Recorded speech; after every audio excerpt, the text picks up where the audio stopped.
اعوذ باللہ من الشیطان الرجیم بسم اللہ الرحمن الرحیم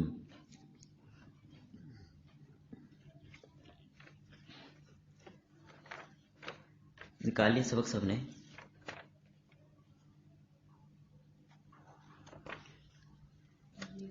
قل آپ کہہ دیجئے للذین کفروا ان لوگوں کو جو کافر ہیں، جو لوگ کافر ہیں انہیں کہہ دیجئے ان ینتہوا یغفر لہم اگر وہ باز آ جائیں تو بخش دیا جائے گا، اگر وہ باز آ جائیں تو بخش دیا جائے گا ما قد سلفا جو پہلے ہو چکا. یا اگر اپنا کفر چھوڑ دیں تو اللہ تعالیٰ انہیں معاف کر دے گا، اسلام قبول کر لیں تو. وَإِن يَعُودُوا اور اگر وہ لوٹیں گے فَقَدْ مَضَتْ سُنَّةُ الْأَوَّلِينَ پس تحقیق گزر چکا ہے طریقہ پہلے لوگوں کا. وَقَاتِلُهُمْ اور تم لڑو ان کے ساتھ حَتَّى لَا تَكُونَ فِتْنَةٌ یہاں تک کہ نہ رہے فتنہ.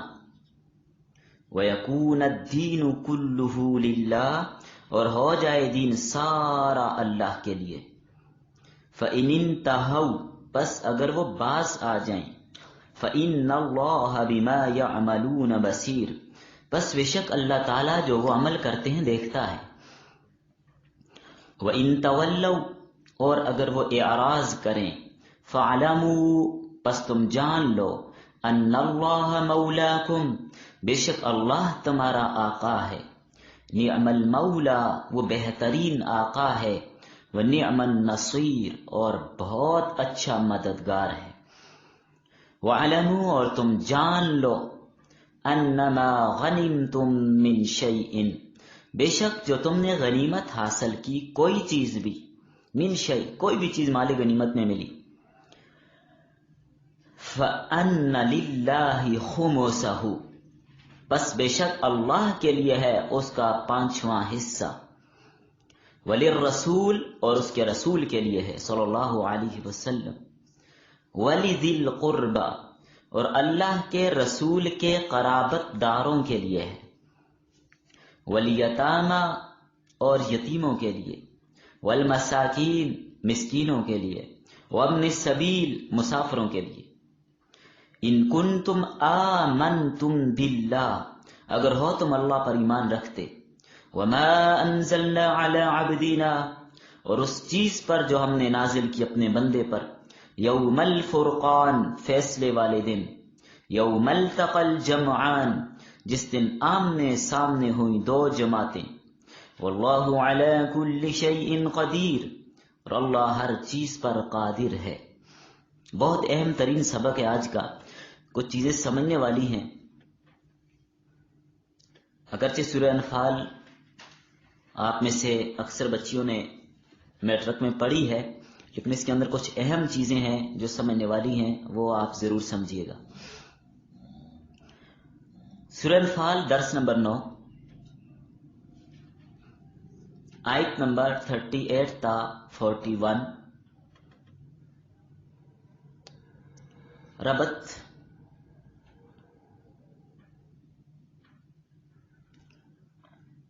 سابقہ آیت میں کفار کے اقوال کفریہ اور اعمال کفریہ کو بیان کیا گیا تھا.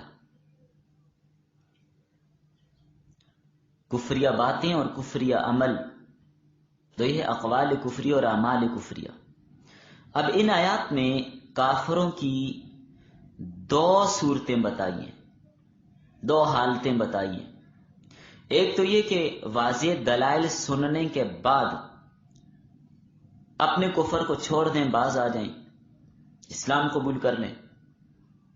اور دوسری حالت یہ کہ پہلے کی طرح کفر پر ہی ڈٹے رہیں، تو پھر ان کا اپنا نقصان ہے. دوسرا ربط اس کا یہ ہے، گزشتہ دروس میں کفار کے خسران اور نقصان کو بیان کیا گیا تھا. اب ان آیات میں نقصان اور خسارے سے نکلنے کا راستہ بتایا. خسارے سے نکلنے کا راستہ کیا ہے؟ صرف اسلام قبول کرنا.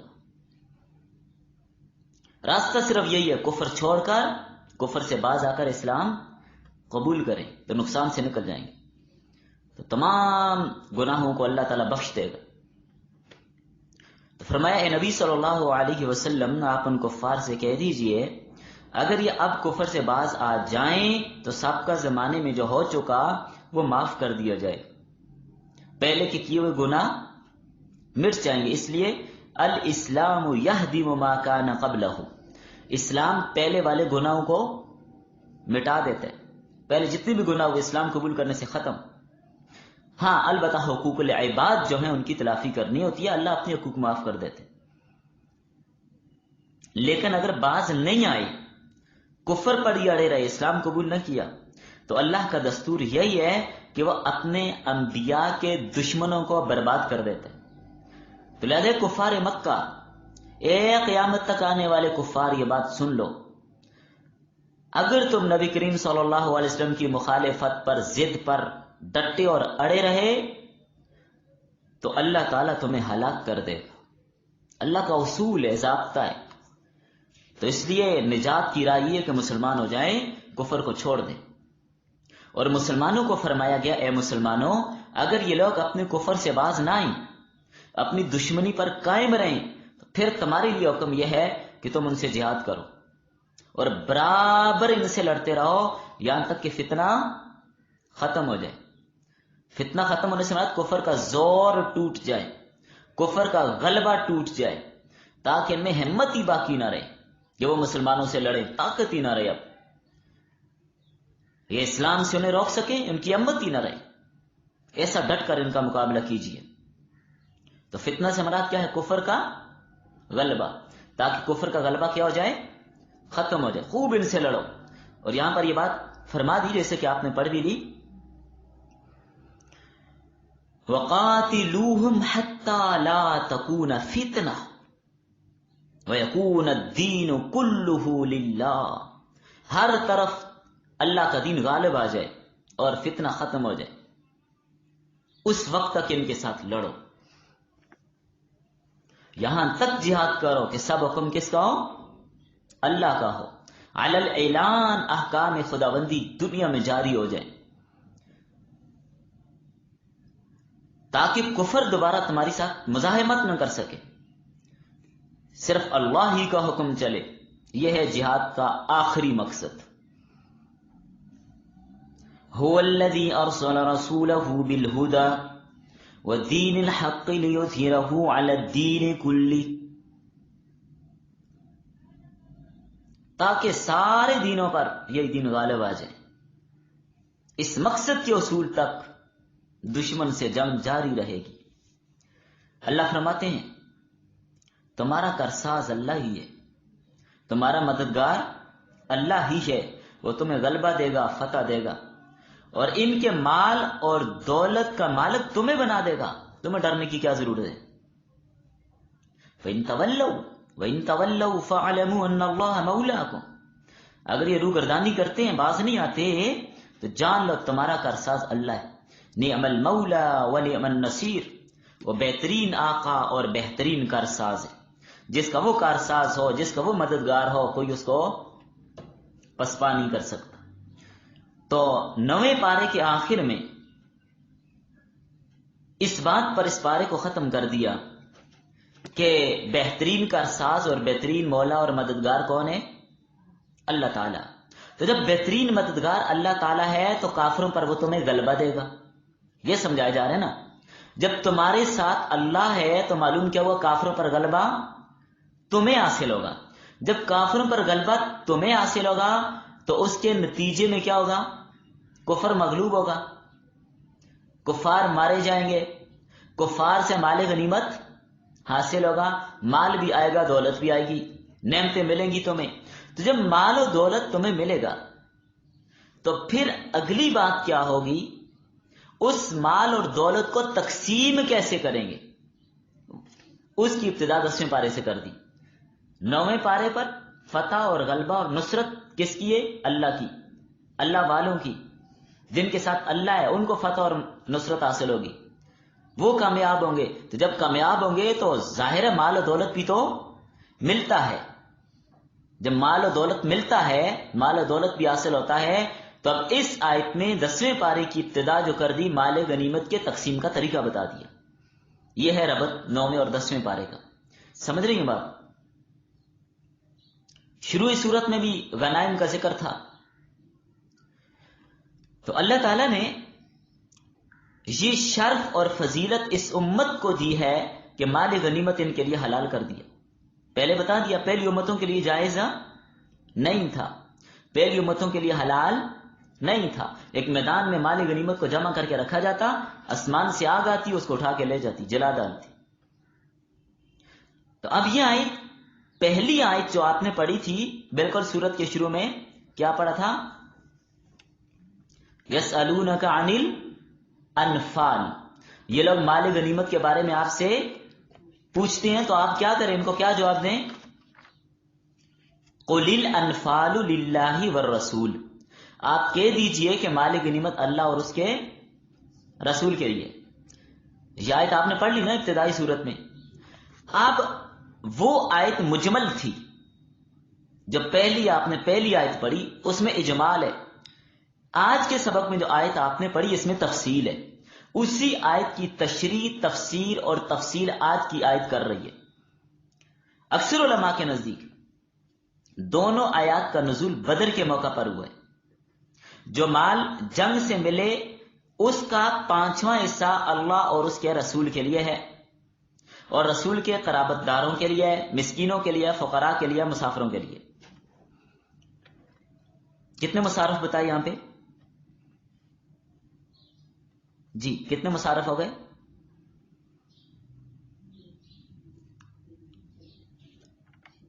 یہ ابھی آپ نے یہ بات ذہن میں رکھنی ہے، آخر میں جا کر آپ سے یہ سوال کروں گا. سمجھ آ گئی بات؟ دیکھیں اب باقی جو 4 خمس ہوں گے مجاہدین کے لیے ہوں گے، یعنی کل مال کو 5 حصوں میں تقسیم کریں گے. کل مال کو ابتدان کل مال کو کتنے حصوں میں تقسیم کیا جائے گا؟ 5 حصوں میں.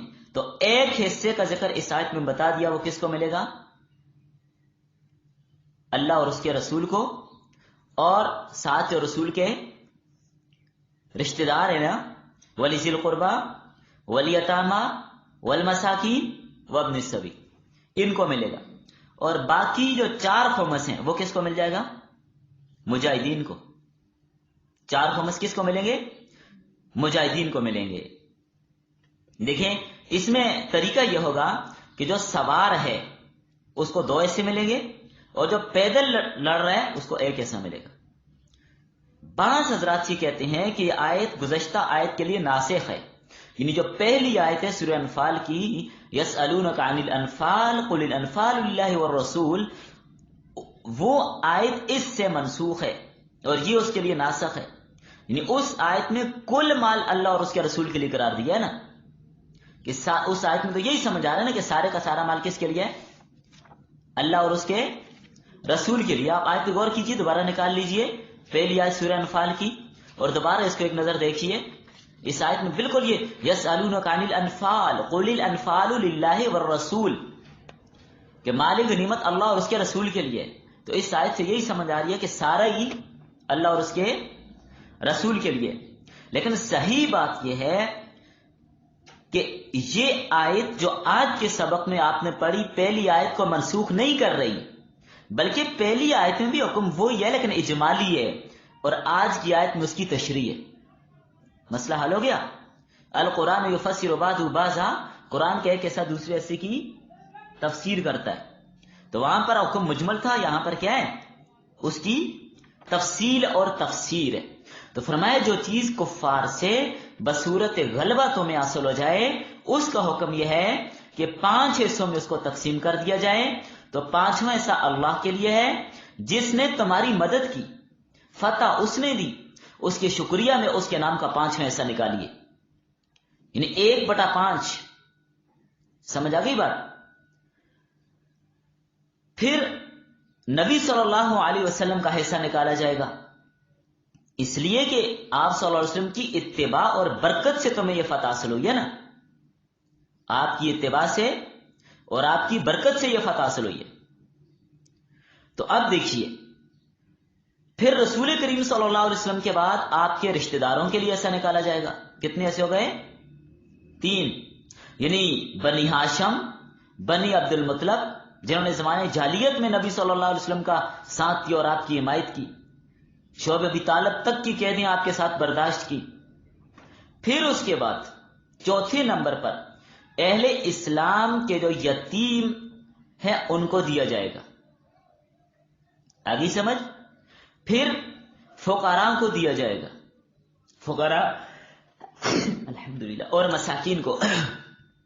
پھر اس کے بعد مسافروں کا حصہ نکالا جائے گا. تو مطلب کیا سمجھیے، مال غنیمت کو 5 حصوں میں پہلے تقسیم کریں گے. مثلا کل مال 5 لاکھ، تو 1 لاکھ بھی جو خمس ہے نا، 1 لاکھ یعنی جو خمس ہے، یہ 1 لاکھ اللہ اور اس کے رسول کے لیے. اب یہ جو 5واں حصہ ہم نے نکالا، ایک خمس، یہ 5واں حصہ ہم نے جو نکالا ہے، یعنی ایک خمس، یعنی سمجھے 5 لاکھ میں سے 1 لاکھ. اس 1 لاکھ کی تقسیم اب کیسے ہوگی؟ اس کے بارے میں فرمایا نہیں، اللہ اور اس کے رسول کے اور قریبی رشتہ داروں کے لیے، اور کس کے لیے؟ یتیموں، مسکینوں اور مسافروں کے لیے. یہ کون سے حصہ؟ یہ 5واں ایک حصہ جو 5واں والا ہے. ابھی 4 حصوں والی بات تو نہیں ہو رہی، یہ بات میں سمجھانا چاہتا ہوں. یہ سکول کی کتابوں سے یہ مسئلہ سمجھ نہیں آتا، وہ تو سرسری بات آپ لوگ سمجھ لیتے ہیں.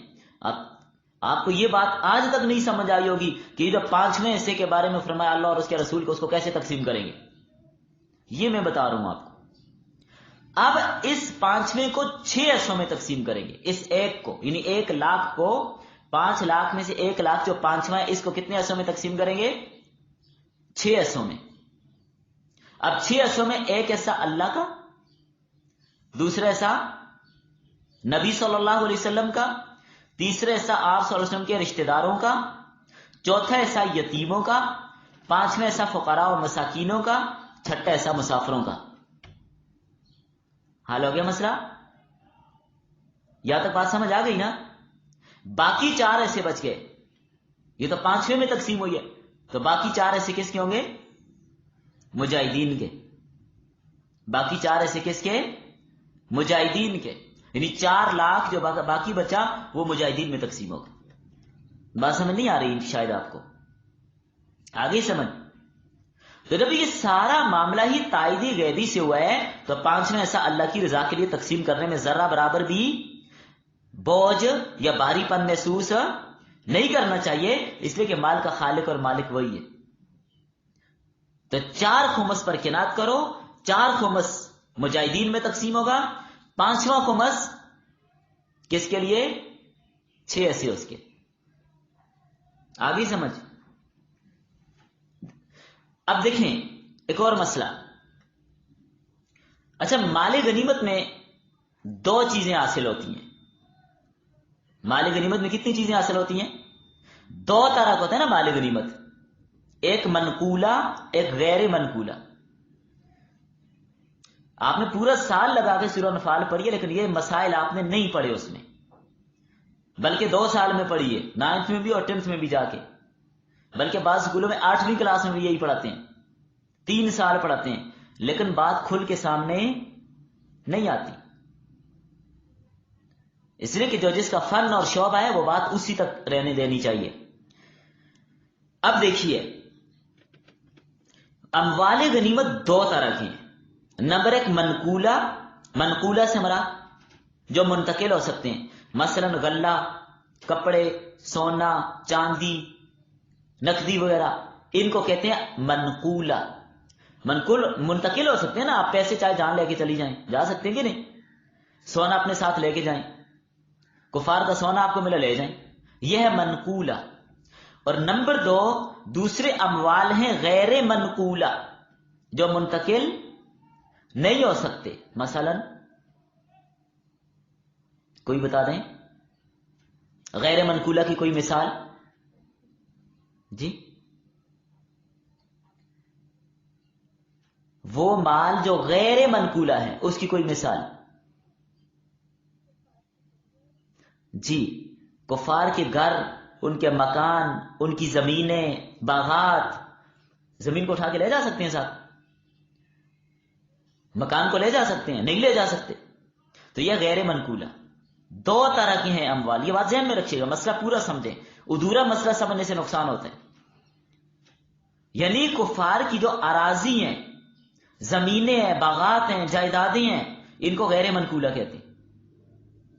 زمین کوئی بھی اس کو غیر منقولہ کہتے ہیں. منتقل تو نہیں ہوتی نا کہ آپ منتقل کریں، اپنی زمین اٹھا کے لے جائیں جی اپنے علاقے میں رکھنا، ایسا تو نہیں ہوتا. تو اب سمجھیے مسئلہ، وہ اموال جو منقولہ ہیں تو ان میں تو اتفاق ہے کہ ایک خمس نکال کر باقی 4 مجاہدین کو دیا جائے گا.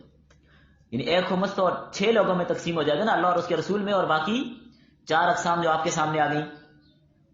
اب دیکھیے، تو جو غیر منقولہ ہے، جو چیز منتقل نہیں ہوتی، اس میں اختلاف کہ زمین، جو کفار کے علاقوں کی زمین آپ نے قبضہ کیا ہے، ان کے مکانات اور باغات پر آپ نے قبضہ کیا ہے، وہ بھی مجاہدین کو ملے گا یا نہیں ملے گا؟ وہ زمینیں بھی مجاہدین کو الاٹ ہو جائیں گی یا نہیں ہوں گی؟ ان میں تقسیم ہوگی یا نہیں ہوگی؟ یہ بات سمجھیے. تو امام شافعی رحمۃ اللہ علیہ فرماتے ہیں یہ حکم زمینوں کا بھی ہے، یہ حکم باغات اور مکانوں کا بھی ہے کہ وہ بھی مجاہدین میں تقسیم کر دیے جائیں گے. سمجھ آ گئی بات؟ لیکن امام ابو حنیفہ رحمہ اللہ فرماتے ہیں زمینوں کا یہ حکم نہیں ہے. تقسیم کا حکم صرف اموال منقولہ کے ساتھ ہے، غیر منقولہ کے ساتھ نہیں ہے. یعنی جو مال منتقل ہو سکتا ہے اس میں تقسیم ہوگی، جو منتقل نہیں ہو سکتا اس میں تقسیم نہیں ہوگی. یعنی جو جائیداد، باغات، زمینیں جو شہر فتح ہوئے، ان کو مجاہدین پر تقسیم کرنا ضروری نہیں ہے. کیا کریں گے اس کا؟ تو امام ابو حنیفہ رحمہ اللہ کا موقف یہ ہے کہ حاکم وقت، امیر المؤمنین، خلیفۃ المسلمین، اس کو اس کا اختیار ہے، وہ زمین کو جہاں چاہے مسلمانوں کے مصالح میں استعمال کرے. چاہے وہاں پر مسلمانوں کے لیے کوئی نیا شہر آباد کروا دے، چاہے وہاں پر کوئی بازار بنوا دے، غریبوں کے لیے گھر بنوا دے، چاہے تو مجاہدین کو دے دے. سمجھ آ رہی ہے بات؟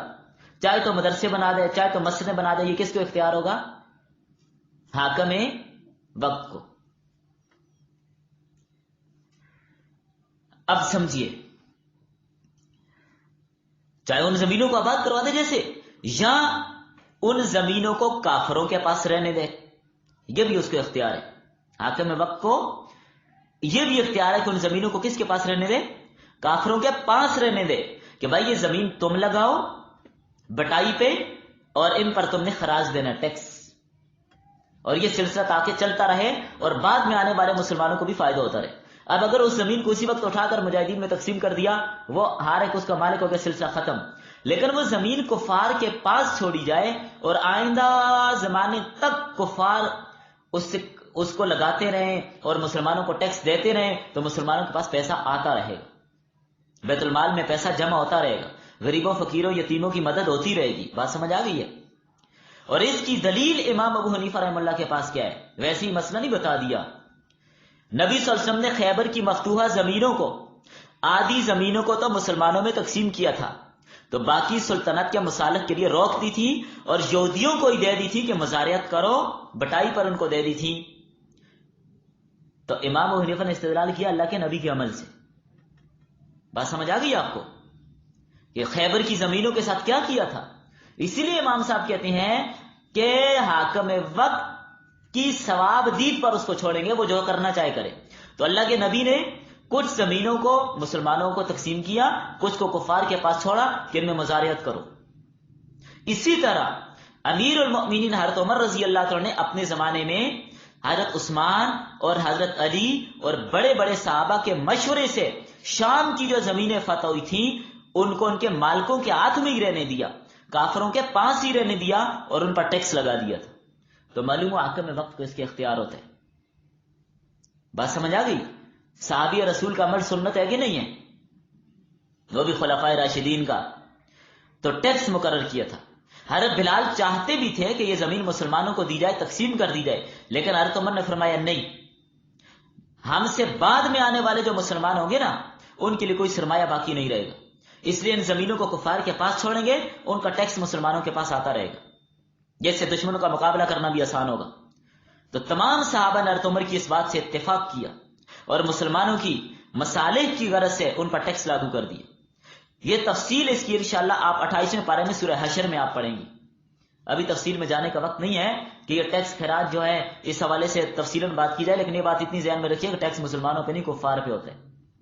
ہاں بعض وقت کچھ مملکت کے جو مسالے ہوتے ہیں، کوئی جنگی اسلحے وغیرہ کی ضرورت پڑ گئی اور حکومت کے پاس اتنا دفاعی طور پر پیسہ نہیں ہے کہ دفاعی طور پر کوئی اسلحہ وغیرہ خرید سکیں، اب جو امیر لوگ ہوتے ہیں ان سے بھی پیسے لے کر مسلمانوں کی حفاظت کے لیے اور مسلمانوں کے ملک کی حفاظت کے لیے ان پر کچھ ٹیکس لاگو کر کے ان سے پیسے لیے جائیں گے تاکہ ملک کا دفاع کیا جا سکے.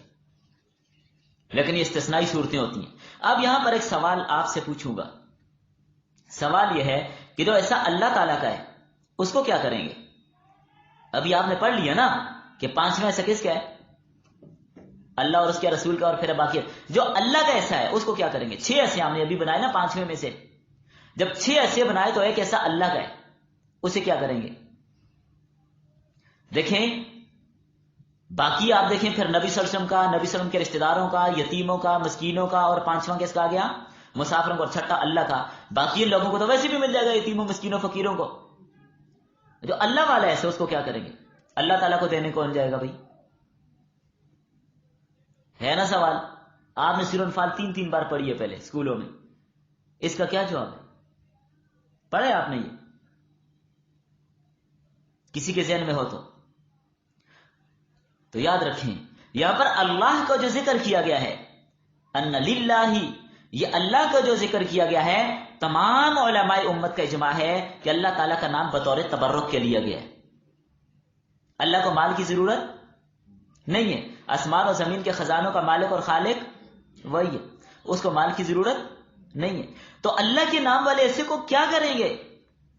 تو باقی جو 5 ہیں ان میں اس کو بھی تقسیم کر دیں گے. سمجھ آ گئی بات؟ ایک. اور دوسرا، بعض حضرات نے یہ بھی لکھا ہے کہ جو اللہ والا حصہ ہے اس کو بیت اللہ کی ضروریات میں خرچ کریں گے، خانہ کعبہ کی ضروریات میں اس کو خرچ کیا جائے گا. اب دوسرا مسئلہ، دوسرا حصہ اللہ کے بعد دوسرا اس 5ویں میں سے کس کا؟ نبی صلی اللہ علیہ وسلم کا. تو اللہ کے رسول تو دنیا سے چلے گئے، آپ تو فوت ہو گئے، اب وہ ایسا کس کو ملے گا؟ آپ صلی اللہ علیہ وسلم کی وفات کے بعد آپ کا ایسا کس کو ملے گا؟ تو حضرت امام ابو حنیفہ رحمہ اللہ فرماتے ہیں اس حصے کو بھی بقیہ جو کتنی اصناف رہ گئی اب آگے 4، ان پر خرچ کر دیا جائے گا. اور امام شافعی اور امام احمد فرماتے ہیں کہ عام مسلمانوں کی ضرورت پر نبی صلی اللہ علیہ وسلم کا جو حصہ ہے، عام باقی جو مسلمان ہیں ان سب کی ضرورت پر اس کو خرچ کیا جائے گا. اور تیسرا موقف بعض حضرات کا یہ بھی ہے کہ وقت کا جو حاکم امیر المؤمنین خلیفۃ المسلمین ہے وہ حصہ 5ویں میں سے اس کا ہوگا، امیر المؤمنین کا ہوگا. ایک رائے یہ بھی ہے. اب چلیں تیسرا ایسا، خمس میں سے تیسرا ایسا نا، ایک اللہ کا ہو گیا، اس خمس میں سے دوسرا کس کا؟ نبی صلی اللہ علیہ وسلم کا. تو تیسرا کس کا تھا؟ نبی صلی اللہ علیہ وسلم کے رشتہ داروں کا. اب سوال یہ ہے کہ نبی کریم صلی اللہ علیہ وسلم کے رشتہ داروں کا ایسا اب بھی ہے یا نہیں ہے، اور ان سے کون مراد ہیں؟ تو بعض حضرات کے نزدیک تمام قریش مراد ہیں. بعض کہتے ہیں صرف وہ رشتہ دار مراد ہیں جن پر زکوٰۃ صدقات حرام ہے، اور بعض کہتے ہیں کہ بنی ہاشم اور بنی عبد المطلب مراد ہیں. تو یہ ایسا کس کو دیا جائے گا؟ تو امام شافعی رحمۃ اللہ علیہ فرماتے ہیں اب بھی ان رشتہ داروں کو ایسا دیا جائے گا. لیکن امام ابو حنیفہ رحمہ اللہ کا موقف یہ ہے کہ نبی صلی اللہ علیہ وسلم کے رشتہ داروں کا ایسا آپ کی زندگی میں تھا، اب نہیں ہے. جب تک آپ صلی اللہ علیہ وسلم حیات تھے، دنیا میں تھے، اس وقت تک نبی صلی اللہ علیہ وسلم کے رشتہ داروں کا ایسا تھا. اب آپ کے وصال کے بعد ان کا ایسا کیا ہو گیا؟ رشتہ داروں کا ساکت. 3 ایسے یہ چلے گئے، باقی کتنے رہ گئے؟ تو اب یہ جو خمس ہے اس میں رشتہ داروں کا کوئی حق نہیں ہے. اب یہ ایسا بھی باقی 3 اصناف پہ خرچ کریں گے. 3 کون سی رہ گئی؟ یتیم، مسکین، مسافر، ان پر تقسیم ہوگی. اور اگر آپ صلی اللہ علیہ وسلم کے رشتہ دار ان میں سے کوئی فقیر، مسکین، محتاج ہے، پھر یہ جو باقی 3 اصناف رہ گئی اس زمرے میں آ کر پہلے ان پر خرچ کیا جائے گا، اگر وہ بشرط ہے کہ وہ مستحق ہیں تو، ورنہ نہیں. امام ابو بکر رازی رحمۃ اللہ علیہ فرماتے ہیں کہ حضرت ابو بکر، حضرت عمر، حضرت عثمان، حضرت علی رضوان اللہ علیہ مجمعین، ان کا بھی یہی طریقہ تھا کہ آپ صلی اللہ علیہ وسلم کی وفات کے بعد اس خمس کو 3 قسموں میں تقسیم کیا جاتا تھا. یعنی آپ کے رشتہ داروں کو آپ کی وفات کے بعد نہیں دیا جاتا تھا. آئی سمجھ؟ اب وہ کس کو دیا جاتا ہے؟ یتیموں کو، مسکینوں کو، مسافروں کو. اور حضرت ابن عباس سے بھی یہی روایت ہے، اور امام ابو یوسف رحمہ اللہ نے اپنی کتاب الخراج کے اندر بھی یہی بات ذکر کی ہے کہ نبی صلی اللہ علیہ وسلم کے رشتہ داروں کا حصہ آپ کی زندگی میں تھا، بعد میں ساقط ہو گیا. اب وہ بھی جو آخری 3 اصناف بچ گئیں، یتیم، مسکین، مسافر، ان کو دیا جائے. سمجھ آ گئی بات؟